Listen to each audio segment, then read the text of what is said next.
आप सभी को जय मसीह की। आज की कहानी है बाइबल के शमूएल के अध्याय से हन्ना। ये उस समय की बात है जब इस्राएल में कोई राजा नहीं हुआ करता था और ना ही कोई न्यायी था। इस्राएल के लोग पूरी तरह से भटक चुके थे। उस समय एली परमेश्वर के मंदिर में याजक का काम करता था। हर साल कई लोग सेनाओं के यहोवा परमेश्वर को। उसी समय एलकाना नाम का एक पुरुष था जो कि एक एप्रेमी था। अपनी दो पत्नियों हन्ना और पनिन्ना के साथ परमेश्वर के मंदिर में यहोवा को दंडवत करने के लिए और भेंट चढ़ाने के लिए आया था। प्रियो, बाइबल हमें बताती है कि पनिन्ना के तो बच्चे हुए, लेकिन हन्ना की कोई अपनी संतान नहीं थी। जब एलकाना भेंट चढ़ाता तब वो अपनी पत्नी पनिन्ना और बच्चों को दान दिया करता था, लेकिन वो हन्ना को दोगुना दान देता था क्योंकि वो हन्ना से बहुत अधिक प्रेम रखता था। हन्ना की कोई संतान नहीं होने के कारण उसकी सौतन पनिन्ना उसे बहुत चिढ़ाती थी और सताती थी।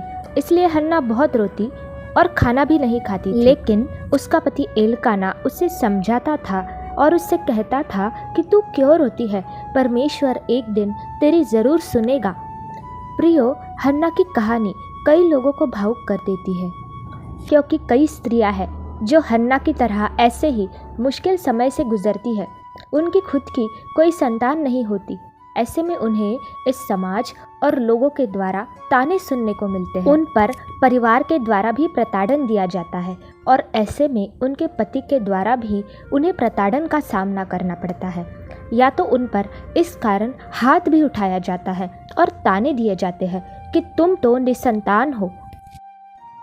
उनके पति उनको दोष देने लग जाते हैं। तो ऐसे में अगर कोई स्त्री इस मुश्किल समय से जा रही हो तो उसके पति का ये कर्तव्य बनता है कि उस पर दोष ना लगाए, परंतु उसके साथ बना रहे। आइए अब आगे की कहानी देखते हैं। एलकाना जो हन्ना का पति था वो उससे बहुत प्रेम करता था, उसे हमेशा संभालता था। हन्ना एक बार प्रार्थना भवन में प्रार्थना कर रही थी। वो मुंह से कुछ बोल नहीं रही थी, लेकिन वो अपने मन में प्रार्थना कर रही थी। वो कुछ इस प्रकार कह रही थी कि हे सेनाओं के यहोवा, मुझ पर दया कर, मुझे संतान की आशीष दे।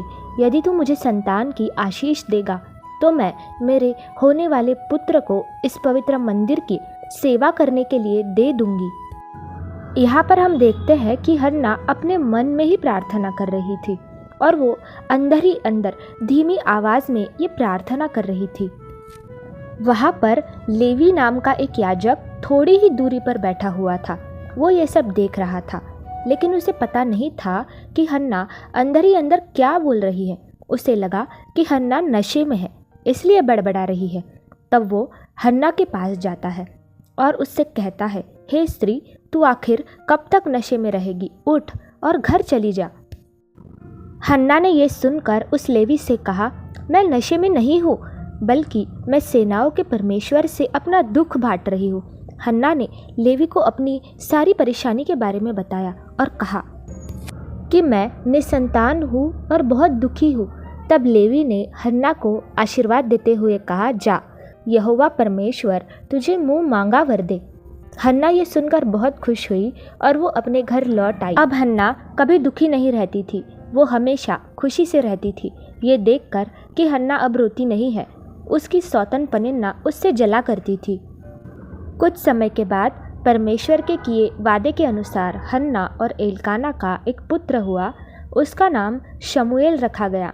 अब हन्ना और एलकाना बहुत खुश थे। सालों बाद शमूएल जब थोड़ा बड़ा हुआ तब हन्ना ने उसे परमेश्वर के पवित्र मंदिर में याजक लेवी के पास सेवा करने के लिए भेज दिया, जैसा कि उसने परमेश्वर से वादा किया था।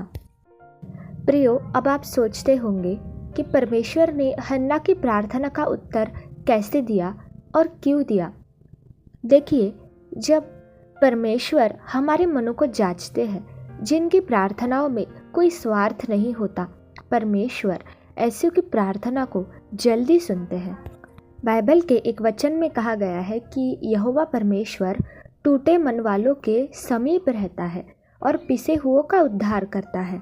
इस वचन का अर्थ क्या इस वचन का अर्थ है कि हन्ना की तरह जिनका मन बिल्कुल ही टूट चुका है और जो अपनी परेशानियों के कारण पिस चुके हैं, जिनके पास कोई मार्ग नहीं बचा है, तो परमेश्वर ऐसों का उद्धार करते हैं, उनकी मदद करते हैं, उनकी प्रार्थनाओं का उत्तर देते हैं।